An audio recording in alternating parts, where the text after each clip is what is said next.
Blog Talk Radio.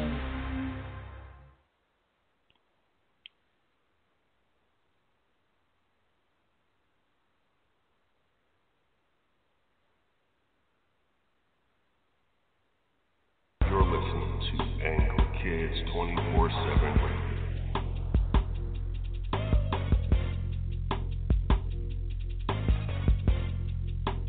Angry Kids 24/7 Radio. Stephon Devereaux Show here on Angry Kids 24/7 Radio. We are live. Yes, we are live. Today we got a special musical guest, my man Silent to the Mouth, coming from Houston, Texas. You know what I'm saying? He got a smash hit right now on Angry Kids 24/7 Radio. You can check that out.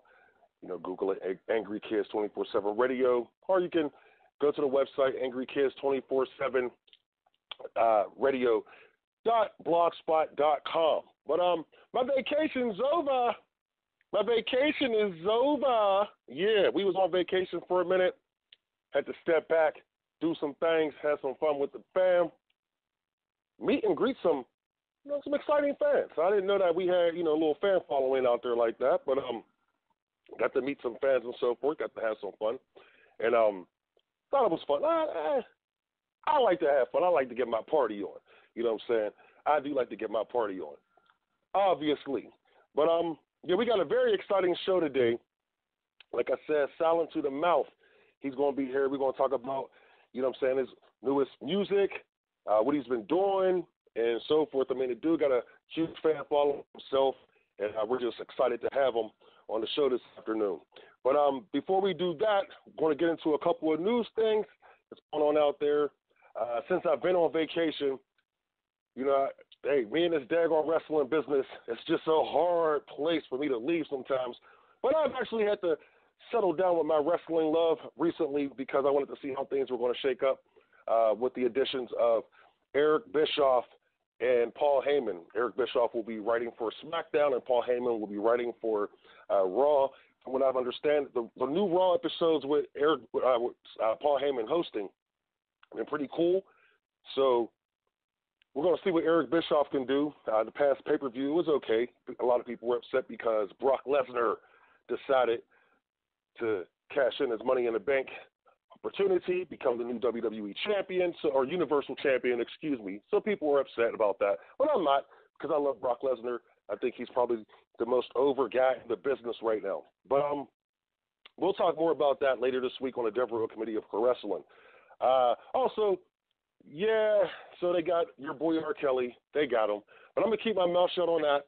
I'm going to wait until this process plays out because I don't like giving opinions on things like this until I see how, court hearings and trials and so forth go. But he's in jail with no bail. He's not getting out anytime soon, so we'll see what happens with that. Jeffrey Epstein, the billionaire who's been accused of flying young ladies out to his private island and having some fun that he shouldn't have been having, he's being held bail as well. So I'm gonna just wait and see how these things play out. But that's pretty much the major things that's been going on since I've been on my little vacation. But what we're going to do is when we're going to take this quick break. We're going to come back. We're going to have Silent to the Mouth here on the Stephon Devereaux Show, Angry Kids 24/7 Radio. We'll be right back after this break. You're listening to Angry Kids 24/7 Radio.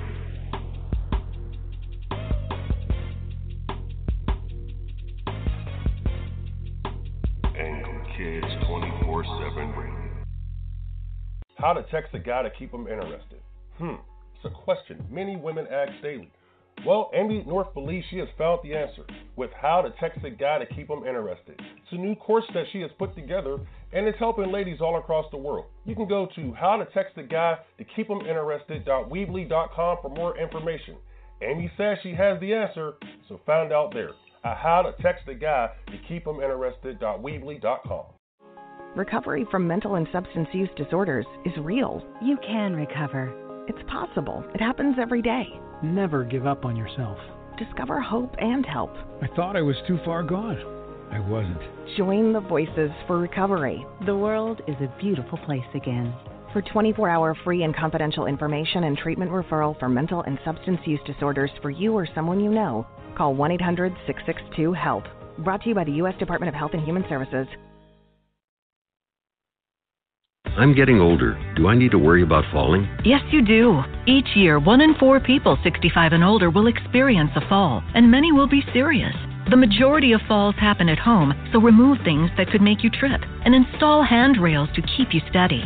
To learn more about the steps you can take to help prevent a fall, please talk to your doctor. You can also visit aarpfoundation.org or medicaremadeclear.com/falls. This message was brought to you by United Healthcare and AARP Foundation. You're listening to Angry Kids 24/7 Radio.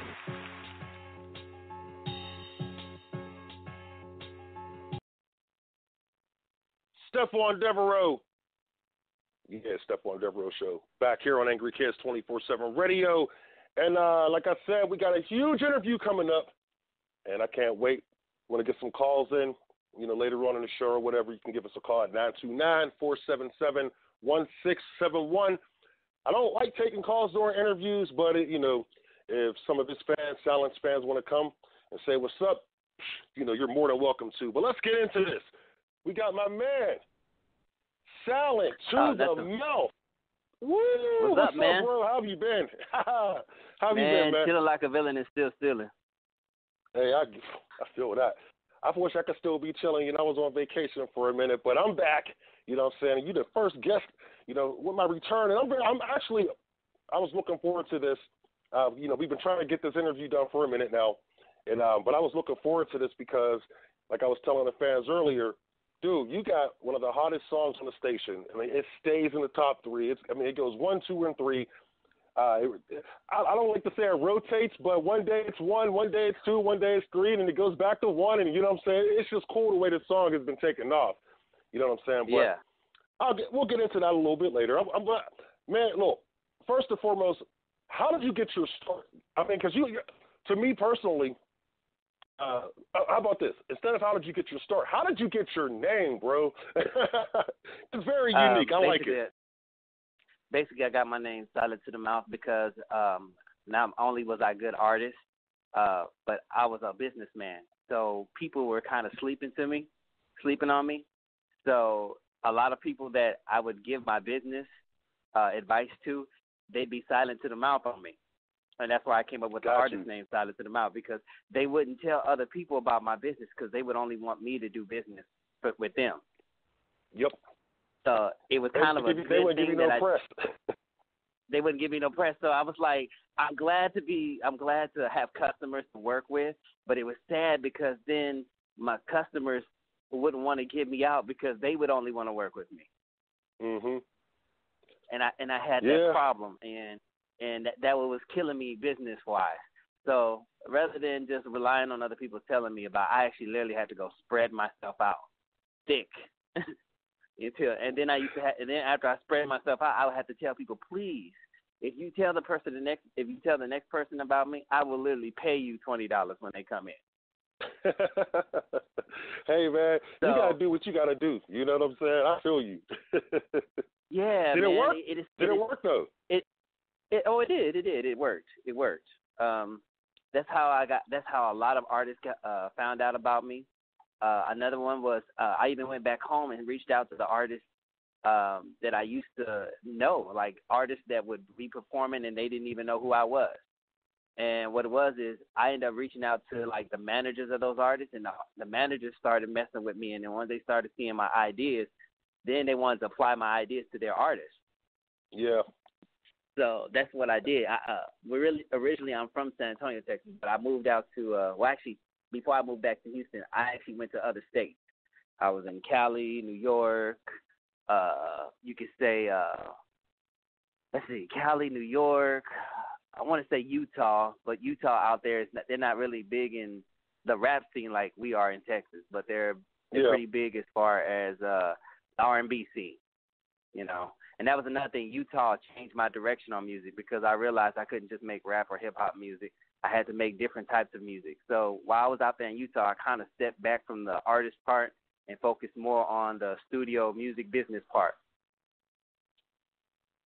A lot of artists are doing that these days. So, I mean, did it make you a better artist and a better businessman? I mean, which one do you think helped you more, artist or a businessman? Actually, both, because business-wise, it told me how to conduct business with people in a manner that made me more money. And then artistry, both, because I got to see different music, which I could actually add to my own music, or different things that people did with their music that I could add to my own music. Makes sense. And that perception of, listening to other people and learning from their, for example, a lot of people go in the studio and they do different things. You'd be surprised. Yes. Yes. The way that they do their ad libs, everything. Yes. I mean, and my thing is, if you're going to be in the studio, okay, you might as well experiment. And back in the day, I'm a little bit older. I'm 41 now. So back in the day when I had my own studio, I was the only guy in the neighborhood that had a studio. So I would have a lot of time to work with an artist, bring them to the house. We sit there and we work all day, all night, whatever we had to do. And we would experiment a lot of those times. Like, we would get a track done, and then, we'll go and experiment with the ad-libs. Or we'll go and experiment with a different cadence on certain words and so forth. It was just the way guys back then, the way we did, it seemed like we had more fun. I was watching the Queen movie with Freddie Mercury, and they did last week Bohemian Rhapsody. And I was really impressed on the things they showed, because a lot of things that they show in that movie, especially their studio work, and how they experimented with certain sounds. And if you go back and listen to the album, and you're like, wow, so they did that with this. We don't do that no more, because everything is so computer-based. I mean, they do a track on a computer or a beat on a computer, and then they leave it there, they go and rap over it, and then it's done. A lot of people don't experiment anymore. Do you produce your own music, by the way? I meant to ask you that before. Actually, I don't produce my own music. I do have a studio in which I record artists, but I go to another studio for somebody to record me. To record you, yeah. Exactly. Because I'm going to be honest with you, their opinion and whatever they say matters.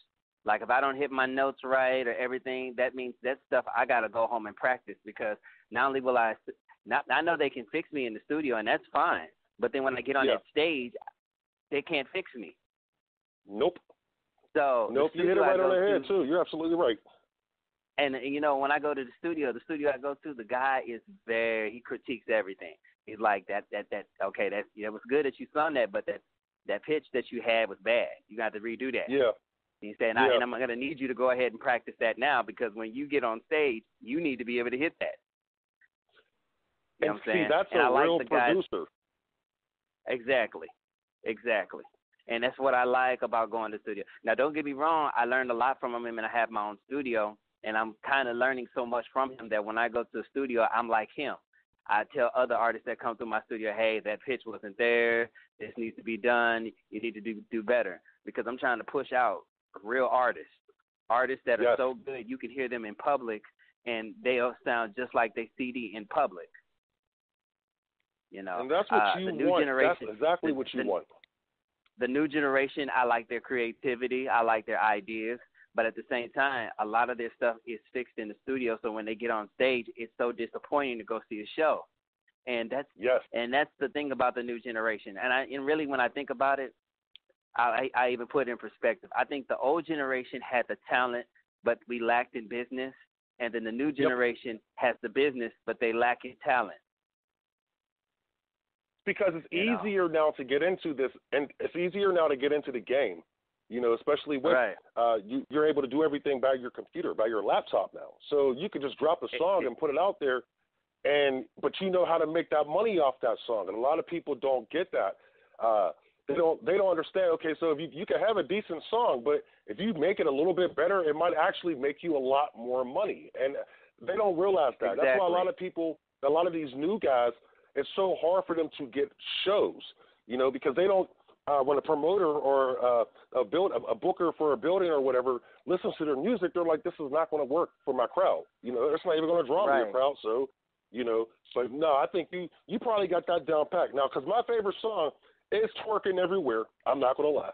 I bang that song all the time. It's on the station. Every time it's up on the station, I make sure I turn it up a little bit louder, because I like the song. And Okay, so now I don't know if I asked you this previously, but did you do the beat for that track? Because who gives someone the idea to use the Sonic the Hedgehog?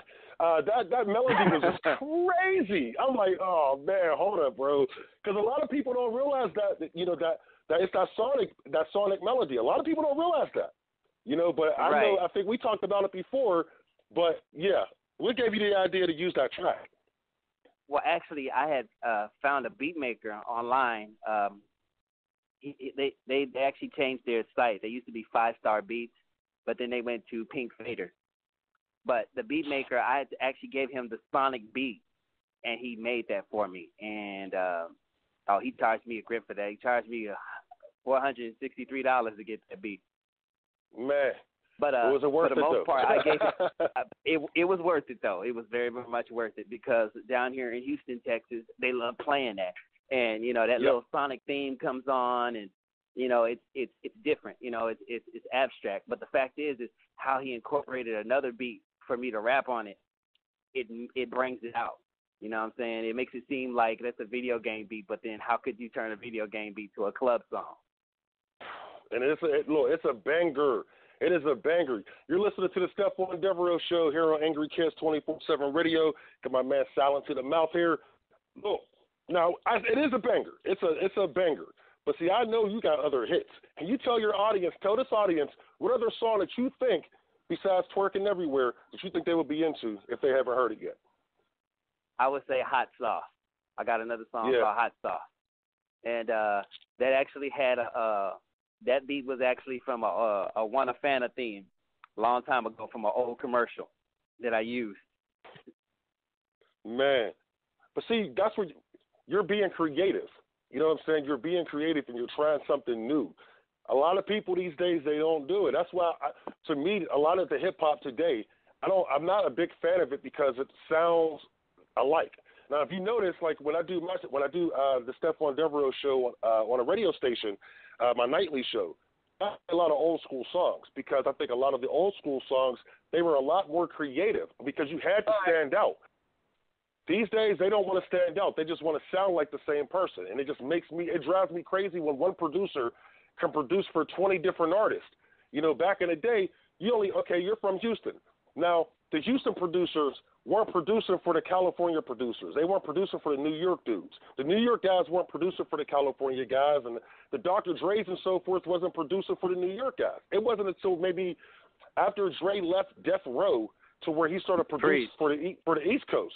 Now, everyone's producing one producer's producing for everybody, and I think the one person that actually was able to master that and actually be successful was DJ Mustard. When DJ Mustard had his run a few years ago, he was able to produce for different artists, but even though it sounded the same, he was able to make it feel different. Even though you knew Mustard was on a beat, but you knew that, okay, this is still going to be hot because the artist who was using the songs were actually good. You know what I'm saying? I mean, how do you feel about that? Sorry about that. You're cutting out. Okay. You were how do you feel telling me about where you got to. He was cutting. He was talking about Dr. Dre and the beat or something because it cut out. Sorry. Well, that's okay. I'm sorry about that. But I was just saying how producers, back in the day would only produce for their clique. And now you got producers producing for one producer producing for 20 clicks and everything sounding the same. I mean, is that somewhere you do not want to, you like to use different producers instead of just one? I agree with you. I want to be unique. I want to be different. I don't want to be the same as everybody else. I want to give people different ideas and inspire them to make music that's outside the box, but has a message at the same time. True. We don't got that too much these days. Who are your favorite artists right now? Mine would be Q-Tip. That's my start off. Slick Rick were my Q-Tip, Slick Rick were my start off. Right now I like T.I., Trey the Truth, and I would say one more artist. I would say I like Drake. And the one thing I will say about the artist you just named, They all sound different. You know, they don't sound like anyone else. And that's the one thing. And Drake has been able to master, and I think he's probably the only artist in the business right now who has his own sound. You know, like as far as industry, you know, the only industry or mainstream artist that has his own sound. So I was kind of shocked when he was letting other people use his producers, but I kind of get it. But I can see, hey, look, to be honest with you, I can see you actually doing a track with Drake because your voices would actually work perfectly together on tracks because you do a little singing yourself. Am I correct? Exactly. Drake, I mean, we got to get that or make that happen. That would be nice. I'm not gonna lie, that would be nice. Great. So, let me ask you this now. Okay, let me see here. Now, as far as like the Houston area for hip hop, is there anybody that's coming up that you see? You know what I'm saying? That's probably one song away from being a star down there besides yourself. Honestly, not right now. That's the truth about it. Not right now. I don't see anybody yet. You're focused on yourself. I would say focused on yourself. That's cool. I am. I would say, but I'm gonna say no. I would say there's some more San Antonio. Now there's some artists in San Antonio I think would come up. There's an artist by the name of. That's crazy. Actually, I would say there's an artist by the name of Square Business Cliff. Let me say that one. That's a San Antonio artist that's been out. Oh, scratch that. Square Business Cliff and Thug Izzle. Those two are artists that I've actually grew up with listening to, and they have amazing music. But I'm only speaking from San Antonio. Houston, I really can't say the new artist because there's no new artist that I would say other than Sauce Twins, maybe. But other than Houston, I want to go back to the old one. I would say like Slim Thug is still doing stuff. Ooh, Paul Wall. Man, yes he is. Yep. Paul Wall. You know, I was just listening to Paul Wall the other day, matter of fact. Right. You know, I'll admit my taste in artists are pretty old. I still listen to the new stuff and I jam out to the new stuff, but I still go back and listen to the old stuff. Speaking of which, you're gonna laugh, but Slick Rick just came out with an album not too long ago. But here's the thing, though. When these guys do that, but when the old school cats do it, I actually look forward to it because I know what to expect. You know, I know that Slick Rick is going to come with some heat because he's not going to drop anything less. Which makes sense because he has a name. He's a legend out there. A lot of these guys, a lot of the older cats, and this is the one thing I don't like about hip-hop, you know, as far as the industry. The industry treats hip-hop like it's just a young man's game. But rock and roll, if you look at it, rock and roll is really a young man's game. But you still get the Rolling Stones and acts like that who are still out here touring and making millions for their tours. Jay-Z's probably the only old-school act, you know, because he's been around for 30 years, old-school act who's able to go out there and generate that type of income from his tours off of his name. He's the Rolling Stones of hip-hop. But in hip-hop, I mean, in rock and roll, you have Paul McCartney, Rolling Stones, Metallica, and so forth. And the reason why I bring it up is because I was just at last year I went to ACL Fest down here in Texas, Austin, Texas. Went to ACL Fest. I'll be there this year, too. Can't wait. But the guys they had headlining, they had Metallica and Paul McCartney headlining. You know, and it was scratching my head, but then the last night they had Travis Scott. You know, Travis Scott had the last night, which I thought was cool because, you know, he was able to headline over all these big acts, you know, but I didn't think that his show was that fun. I really didn't. I thought Travis Scott was okay. And I'm like, you know, Lil Wayne's set was, you know, but when it came to the rock and roll dudes, they killed it. And I think it's because they know how to do it. You know what I'm saying? Compared to the younger guys, younger guys just don't understand how to do that. But anyway, enough about the rock and roll stuff. Okay, so no, I agree. I totally agree. I mean, if we can get hip hop there, I'll be very happy. Now, you're one of the most. I mean, like when I look at the artists and so forth who use social media and use these digital streaming sites, you're probably one of the most popular dudes on here. Like, dude. Seriously, I was looking at your Spotify account. Come on, bro, I use that. But like, tell younger artists, what do they have to do to be able to generate the type of interest that you're generating right now on your music? Because a lot of these young artists don't know how to do that. Strategy is most important. Strategy is very, very important. Strategic. I'm very, very strategic. What's up, man? I'm very, very strategic. Well, my thing is for example, I don't just have my music making money. I help artists because helping artists puts you in a group of people that can make money with you and also promote you, because the artists I help go out and tell other artists about me, and because of that happens, I end up getting this big fan base of people that love to listen to my music, not only because I help them, but because I sound good. So it's almost like I don't really burn any bridges, or I try not to. if you feel what I'm saying. You cannot burn, and I tell my friends and I tell other people all the time, look, you could put a roadblock up for a minute, but never burn a bridge down, especially in this type of business. I come from the world of professional wrestling, and it's a lot smaller than music. That world is a lot smaller than music. So I was taught that if I burnt one bridge, I could be burning 30 bridges at the same time. You know what I'm saying? But in music right now, a lot of these artists don't realize that you could burn one bridge, and especially let's think of social media. You could burn one bridge on social media, and it's going to cost you a ton of fans, possible fans, to hear your music. Because let's be real, the artists that are out there today, they're fans as well. They want to hear new music from someone else because that's how they learn. You know what I'm saying? Like, I'm not, hey, look, exactly. The first time I heard Twerking Everywhere, I was jealous. I said, damn. You know what I'm saying? Because I knew, I'm like, yo, it was a creative concept. And we don't get that anymore. We don't get creative concepts and so forth. Now, you got any new music coming out that we can look forward to? I would say in September, I'm coming out with a new album. It's going to be my third album. Man, she's putting in that work. That's what I'm talking about. That's what I'm talking about. We only got a couple of minutes left. This is the Stephon Devereaux Show here on Angry Kids 24/7 Radio. We got my man Silent to the Mouth. Got a couple more minutes to go.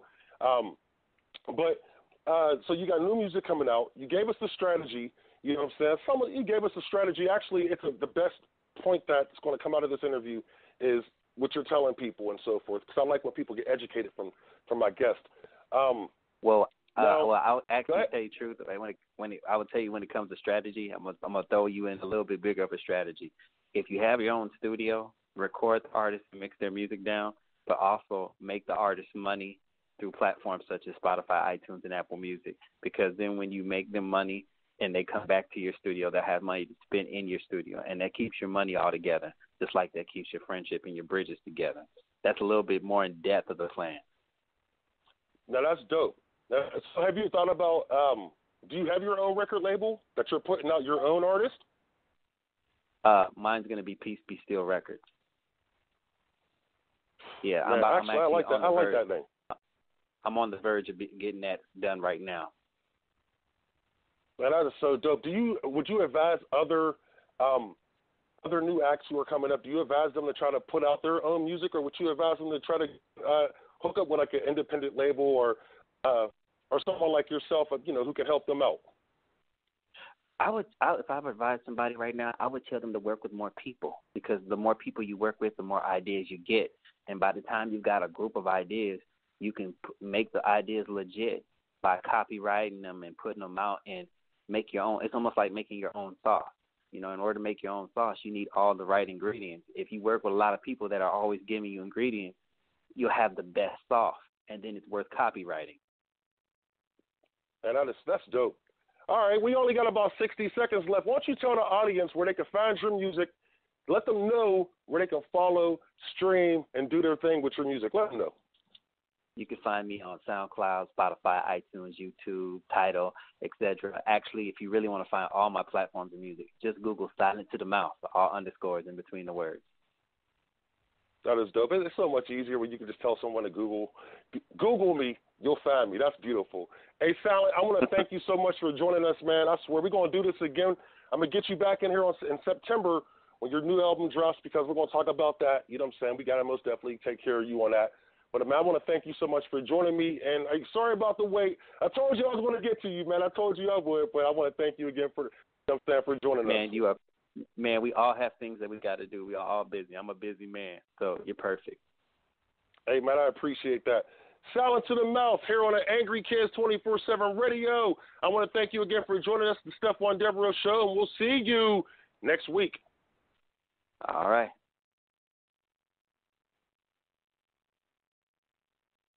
You're listening to Angry Kids 24/7 Radio.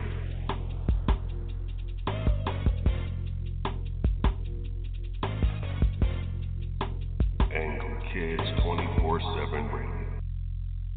How to text a guy to keep him interested? It's a question many women ask daily. Well, Amy North believes she has found the answer with How to Text a Guy to Keep Him Interested. It's a new course that she has put together, and it's helping ladies all across the world. You can go to howtotextaguy-to-keep-him-interested.weebly.com for more information. Amy says she has the answer, so find out there at howtotextaguy-to-keep-him-interested.weebly.com. Recovery from mental and substance use disorders is real. You can recover. It's possible. It happens every day. Never give up on yourself. Discover hope and help. I thought I was too far gone. I wasn't. Join the Voices for Recovery. The world is a beautiful place again. For 24-hour free and confidential information and treatment referral for mental and substance use disorders for you or someone you know, call 1-800-662-HELP. Brought to you by the U.S. Department of Health and Human Services. I'm getting older. Do I need to worry about falling? Yes, you do. Each year, 1 in 4 people 65 and older will experience a fall, and many will be serious. The majority of falls happen at home, so remove things that could make you trip and install handrails to keep you steady. To learn more about the steps you can take to help prevent a fall, please talk to your doctor. You can also visit aarpfoundation.org or medicaremadeclear.com/falls. This message was brought to you by United Healthcare and AARP Foundation. You're listening to Angry Kids 24/7 Radio.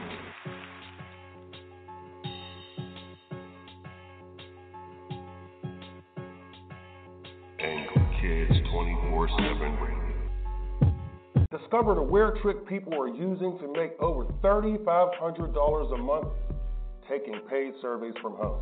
Jason White is known online as the king of paid surveys. He's been taking paid surveys online since 2009 and has earned over $274,000 just from paid surveys. He knows that may seem hard to believe, but it's 100% true and verified. Large multi-billion-dollar corporations need your feedback and suggestions about their products and are willing to pay huge sums of money to get it. If you go to bit.ly/makingmoneywithsurveys, he'll show you how to get your piece of the pie. Companies desperately need your opinion and will pay you cash for taking short surveys. Plus, you'll get $50 for taking your first paid survey. So go to bit.ly/makingmoneywithsurveys